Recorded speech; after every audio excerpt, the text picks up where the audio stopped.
Everybody, welcome to the Saturday edition of This Day. It is Saturday, April 11th. I'm here at the desk, as always, on a Saturday, welcoming you. Hope you're cozy. Hope you're indoors, away from the rain. Don't go out this weekend. It's going to be a little sloshy on the roads out there. Stay home. We got some great movies to tell you about later in the program, so lots of good stuff going on. On today's show, we got a good one for you. Bree's going to be here doing most of these interviews. He's going to be talking with PCA Medical Center's Dr. George Kungris, and they're going to be talking about calcium scoring and heart health, so make sure you stay tuned for that one. And then later in the program, from the South Orange County Community College District, Trustee Lisa Bartlett's going to be here talking about emeritus classes and much more, their rankings and all that kind of fun stuff going on there at the district. Right now, though, we want to tell you about something important. You know, in my whole career, I never thought I'd be talking about this on television, but wet wipes. Yes, we're talking about wet wipes. Guys, don't flush them down the toilet. They clog up the sewer systems. They say flushable on them. Don't believe everything you read. Buyer beware. They will clog up the toilet systems. We have aging pipes here in this community, and so you're going to have a big backup in your toilet. You might have some damage. You might have to have folks come in there and redo your pipes and roto-rooter them out and all that kind of stuff.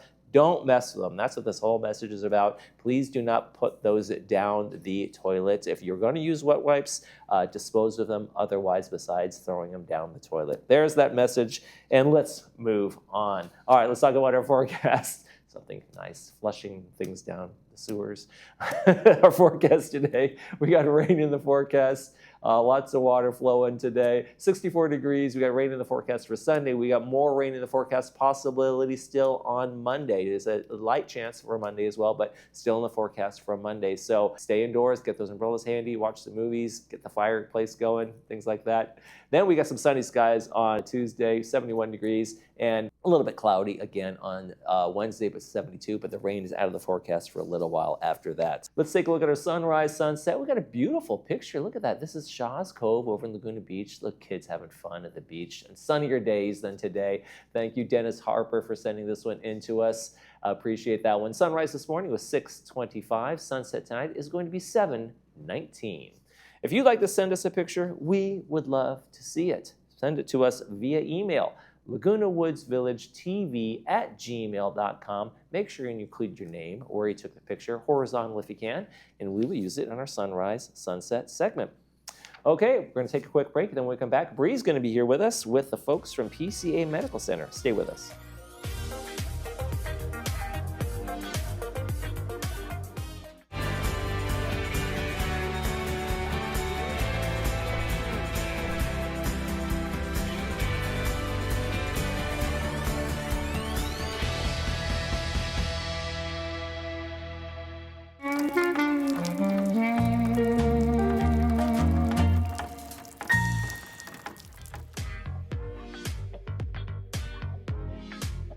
Welcome back to the show, everyone. I have got Dr. George Kungris with me from the PCA Medical Group. Welcome to the show. We're going to talk all things cardiology, right? Yes. But first, Dr. George Kungris. I love that name. You call me Dr. George or Dr. K, that's okay. I like Kungris. All right, that's good. Because I can pronounce it. That's a good thing. I'm proud of you. Tell us a little bit about your background. So I'm a board certified cardiologist. I've been practicing in the area here for about over 25 years. And in the last 15 years, I've been specializing in CT scanning and coronary calcium scoring. I'm board certified in cardiac imaging as well. And that's been my focus of interest, along as general cardiology as well. Mm-hmm. So before we started rolling tape, earlier we were talking about why you decided to go into this field. I thought that was a very interesting perspective. Yeah. So I've been an avid exerciser all of my life, and I majored in exercise physiology. And then I decided to go to medical school to pursue further studies, and especially dealing with the heart, the exercise aspect, the prevention of heart disease, and how the heart adapts to exercise. And so that's how I got into cardiology. And do you feel like when people understand how the heart really works, they're more apt to take care of themselves better and engage in physical activity? We wish to like to say that, yes, I think so. Yeah. Well, we can only hope. We can only hope. So I think we all know heart disease risk increases as we age. Correct. Right? So what are the most common things that you see in older adults? With the audience here, I kind of divide the older adults or seniors into kind of like 3 age groups, especially Laguna Woods. I have the young seniors that are, say, 55 to, let's say, 75. These are kind of arbitrary cutoffs I use. and then 75 to maybe 85 is the middle-aged seniors, and then above 85 is the older seniors, because certainly there's a different perspective that a 55-year-old would have versus a 95-year-old, and you do have those populations here in Laguna Woods, so I think they go along those lines. So the younger population would be more concerned, I think, about preventing heart disease or getting a heart attack or having something happen to themselves or a stroke, whereas the older population is more interested in probably more quality of life. They may have had a heart attack or had something already. Their concern is, how am I going to live the rest of my life? Will I need oxygen? Will I be on a walker? Am I going to have another heart attack? What's going to be the quality of my life? As opposed to a younger person says, I'm going to try to prevent this from happening. Yeah, and I think even in education for the older adults, because I wouldn't have thought that you need a walker or oxygen, or like what are the consequences after you have a heart attack of what your life is going to be like? Well, that would be the more extreme when someone has congestive heart failure, a weak heart muscle from numerous heart attacks or insults and that type of thing. And usually that can happen at a younger age, but usually talk about an older patient that may become debilitated if they don't try to prevent it. And the problem is, a lot of people think, well, my parents lived to be 100, I don't have any problems. And then once they get to be, say, 80 or so, they've had a heart attack. And now they say, wait a minute, I wish I had prevented it sooner. Now I've had a heart attack. Now what do I do? So prevention's a big key. Can you give us 3 or 4 ways that we can prevent? Yeah, I think the main thing would be, first of all, choose your parents wisely. That would be the first. And the second one would be probably diet's very important. More plant-based diet, lower carbohydrates, saturated fats. Then physical and mental activity, which you certainly have the opportunity here in Laguna Woods with all of the educational and recreational and swimming pools, gyms, et cetera, walking, et cetera. So being very active, being mentally engaged, eating the right foods. I think and having a positive outlook. So I think those are the most important things. All of those contributing factors. Yeah. Do you see that there's more heart disease in America versus any other country? Probably, if we look at the statistics, I would say yes, but we're a pretty large population with a heterogeneous group of people, different ethnic backgrounds and what have you. But more of the industrialized world has a similar heart. Oh, do they? Yeah, kind of a risk as we do, the more industrialized world Right. we do. But there's slightly lower risks in Europe and other rates because of ethnic factors and the way they live their life and food sources. For example, in Europe, there's more walking, more plant-based diets, different lifestyle compared to the United States. And a lot of their food is acquired that day. It's Yes, very, it's very more fresh. fresher. We could get, that's a whole nother animal to talk about. That's true. Absolutely. But they do have a garden in Laguna Woods. You can grow your own food in Laguna Woods. I love that. They have the garden. Absolutely. So we can take care of that. So you mentioned a bit ago about calcium scoring. Can you explain to us in simple terms what that is? So it's called the CT coronary calcium score. So the patient goes in a CT scanner, which is an X-ray machine. I think many people are familiar with it. It's a tube. It's not a tunnel like an MRI scanner. It's a tube. You lay on a table. You go in the machine. You hold your breath, and the scan is over in 5 or 6 seconds. It's a breath hold. There's no contrast injected, and there's as much radiation as your yearly background radiation. You're flying, say, cross-country in an airplane. So it's very low radiation. And the scan looks at calcium deposits in the coronary arteries, that is atherosclerosis. So you talk about the different people say, oh, I have diabetes, I have this, I have that. Those are risk factors. This is a risk factor also, but it actually shows you how much disease you have and kind of grossly gives you cardiac age or coronary age for your particular chronologic age. Interesting. So could somebody go to have that scan just to find out if there's any concern? Yeah, that's a good point, and that's how the scan first came about. Like get this heart scan. It's not really a screening test. It's not really advised for everybody. So for example, mammograms would be advised for all women, colonoscopies for all people at certain age groups. This is not a screening test. We use it under 2 circumstances. If someone has early family history of heart disease in their relatives, mother, father, brothers, sisters in the groups here in Laguna Woods, older children, if they've had a heart attack or stroke at say 50, 60 years of age, and they don't really have ostensibly any other risk factors, they may want to get a calcium score to see how high it is. And then we have another group of patients who have some risk factors, age, smoking, diabetes, obesity, et cetera, all the classical risk factors, and their doctor's recommending a certain therapy for them. There's ways to calculate what their risk is. I'm not going to go into that today, but there's tools we use to calculate risk based on population studies, and some of those people may fall into a low or intermediate risk based on these scores we use, but if you get a calcium score, you can further stratify their risk to a little more precisely, because you're now actually seeing calcium in the arteries rather than predicting who has the calcium. And doctor, is that an actual, when you say calcium, is that the actual mineral buildup? Yes, mineral buildup. So people that get confused, this is very micro, it's kind of not really microscopic, but small calcium in your bloodstream. It's got nothing to do with calcium, osteoporosis, intake of calcium supplements. When cholesterol deposits in the walls of the artery, it's deemed foreign, or it causes an inflammatory reaction. Just the same way in your joints you get inflammatory reaction from arthritis, then calcium's deposited to kind of heal that or kind of calm that inflammatory response down. And that's what you're picking up with the calcium score. Interesting. And so if plaque is found in the lining of the arteries, what can be done? Well, once you have calcium deposited, whatever that calcium is, that doesn't go away. What you want to do is prevent more cholesterol buildup and then more calcium, which could eventually lead to a blockage of the coronary artery and cause a heart attack. Is that when you would go in and put a stent to That would be, open yeah, up? along those lines, yes. Interesting. So we're trying to prevent the disease. So this would be in asymptomatic patients who we're trying to prevent the disease when we think there may be a higher risk for the disease.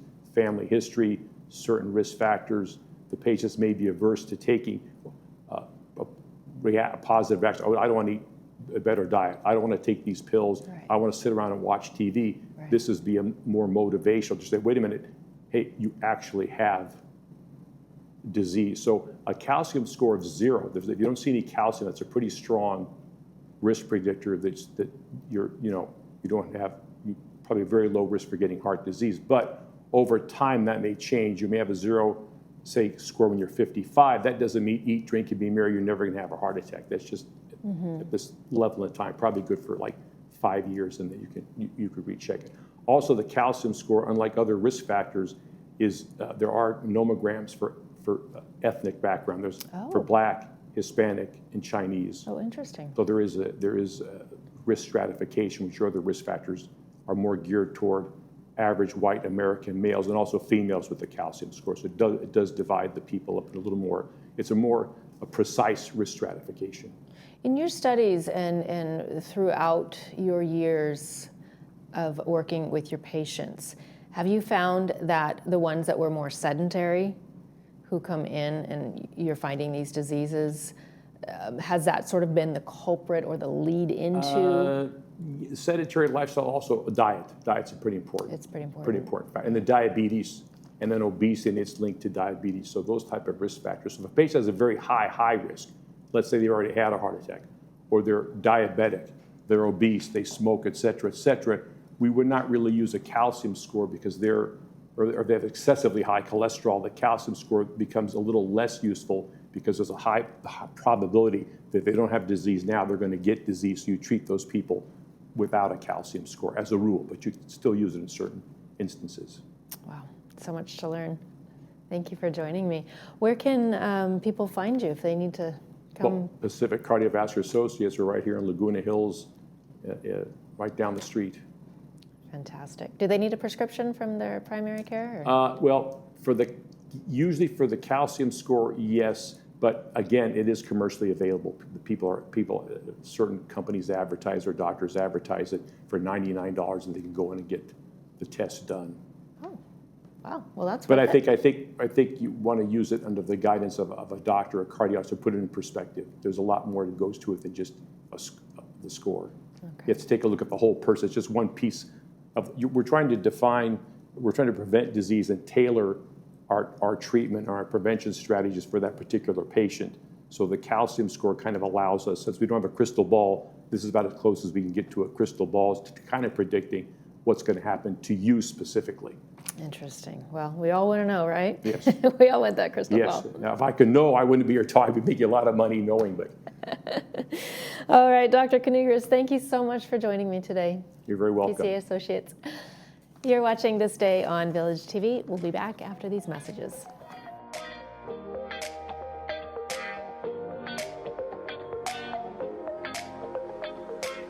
For nearly 40 years, Pacific Cardiovascular Associates has been the leading cardiovascular clinic serving Laguna Hills and Laguna Woods. At PCA, our board-certified heart specialists provide compassionate care, from initial consultations to routine follow-ups and more. We offer echocardiograms, stress tests, vascular studies, and pacemaker checks, all in one convenient location. With free parking and full wheelchair accessibility, PCA makes care easier than ever. Visit our website or give us a call to schedule your appointment today.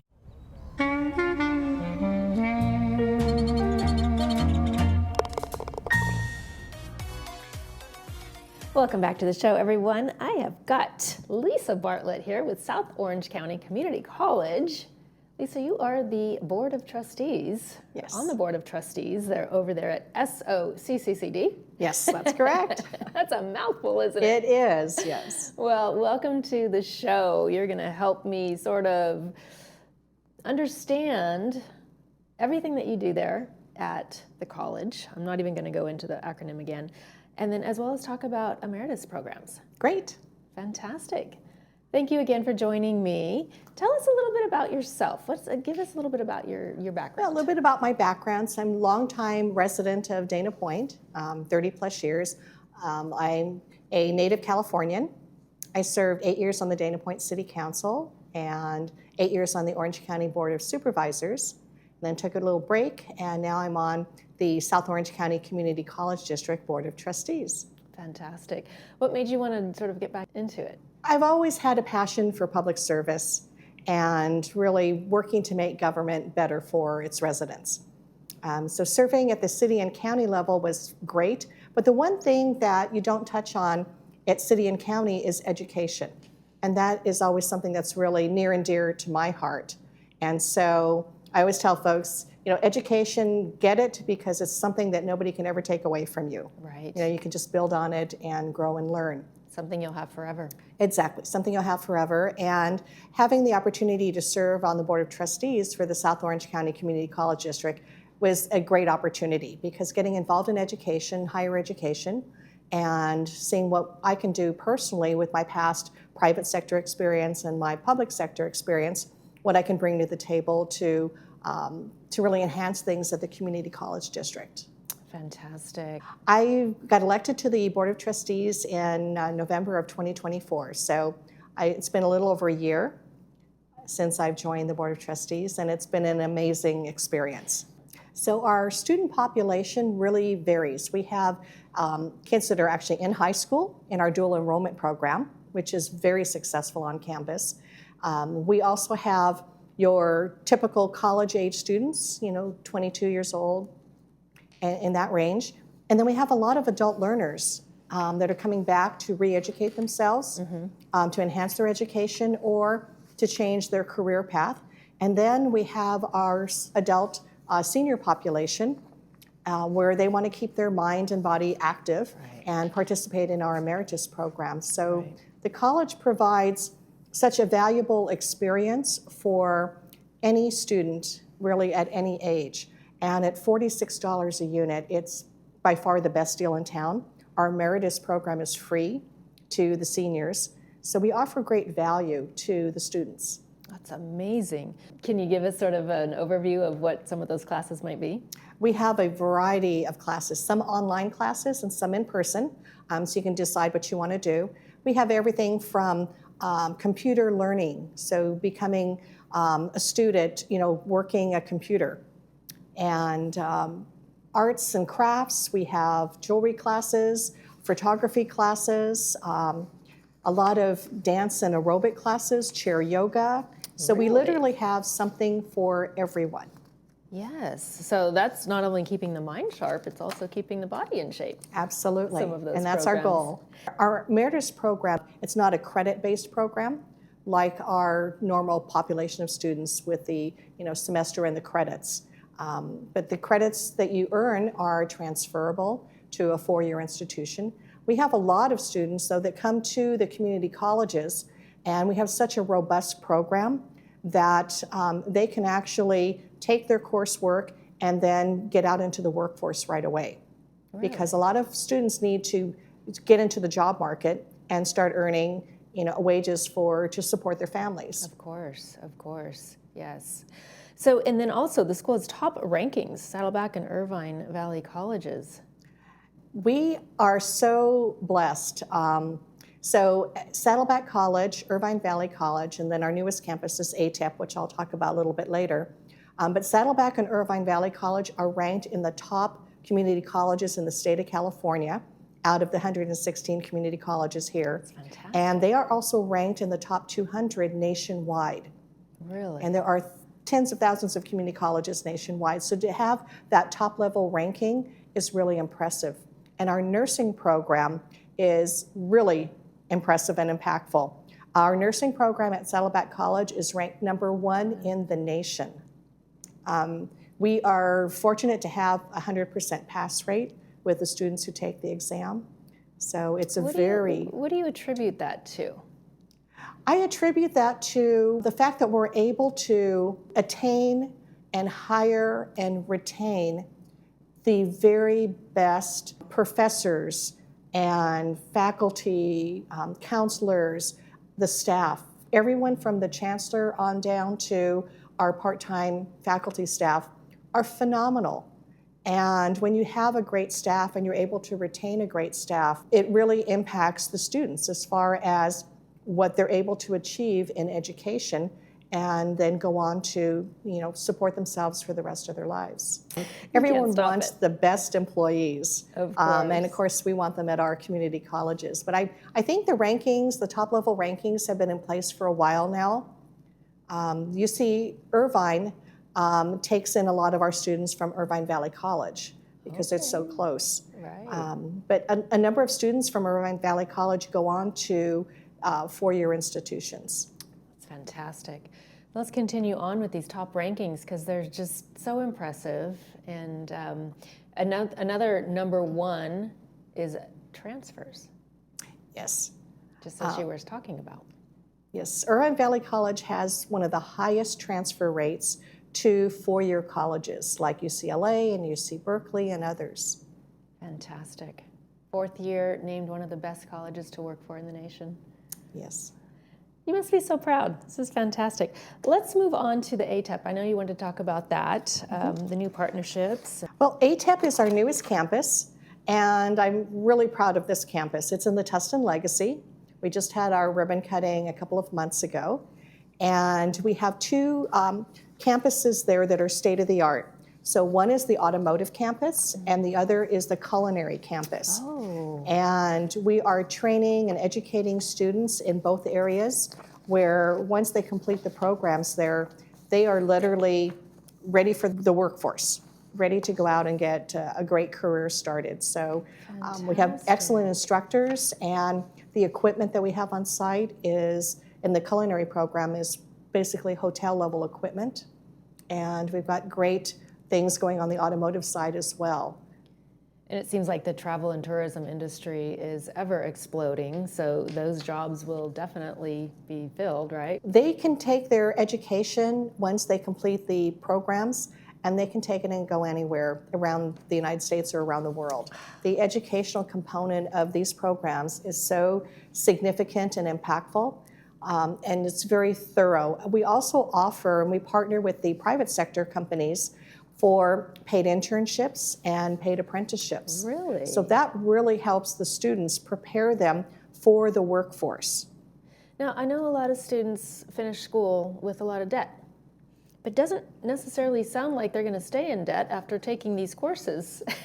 The wonderful thing about community colleges that a lot of people don't know about is that we are $46 a unit. You could pay $200, $300, $400 a unit or more at other colleges and universities across the nation. So at $46 a unit, you're getting a significant stellar education, and you come out of our community colleges with little or no debt. We also have a robust financial aid program for students, and we can help pay for their textbooks. We look at it as basically offering all of the wraparound services and basic needs for the students. So we have everything from a free food pantry to healthcare services, mental health services, a really nice counseling program, career counseling. Wow. So we offer so many things to help fill those gaps that you may not get at other colleges or universities, Right. in addition to the low cost at $46 a unit. So you can come out of our colleges with little or no debt, unlike the four-year institutions where kids are graduating and they've got $200,000 in student loan debt. Right. Well, we need to take advantage of it right here in our backyard. Lisa, how can people contact you if they need to? They can contact me. My number is on the screen. Feel free to send an email or call, and happy to talk to anyone about our programs on campus and what we have to offer, how we offer significant assistance in a lot of areas to make sure that no student goes unnoticed with regard to their basic needs for education. And we even look beyond that as well. One of the projects that we have on the horizon is a massive student housing project, and it might include some workforce housing as well for some of our faculty and staff, but focusing on the student housing. So we've got affordable housing that we'll have in the future for all of our campuses. Fantastic. Lisa, always a pleasure. Thank you for joining me today. You're very welcome. And I'll finish with our motto, which really kind of sums up everything that we do at the college campuses. Students are at the heart of our mission. Fantastic. Love that. Thank you for joining me today. Thank you. Pleasure. You're watching This Day on Village TV. We'll be back after these messages.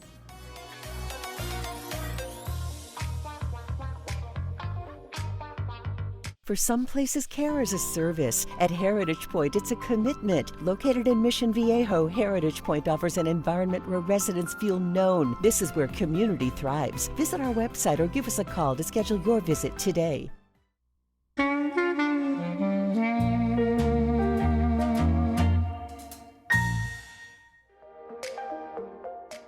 Welcome back, everybody. We've got a great Saturday movie for you. Since it's raining outside, might as well stay indoors and watch a good one. I've been talking about it all week. Fantastic movie. It's Hamnet. It stars Jesse Buckley, and it's brought to us by Pacific Financial Planners. It's going to be at 2 p.m. with the subtitles and 6 p.m. without the subtitles. In the late 16th century England, Angus, a healer sensitive to the world around her, builds a home with William Shakespeare, a local tutor and aspiring playwright. As their lives fracture, they are tested by distance, silence, and grief. It's a wonderful movie. Make sure you watch this one, folks. It's worth the time. Let's take a quick check of our forecast. Like I say, stay indoors, watch the movies, because we got some rain in the forecast for today, and we got rain in the forecast for tomorrow, and then a chance of rain on Monday. We do get our clear out starting on Tuesday with sunny skies, 71 degrees, and then about 72 and some clouds on Wednesday, but no more rain. All right, folks, Monday on the program, we're gonna welcome the folks from the Democratic Club and much more. So you can for that. I'll be here as well.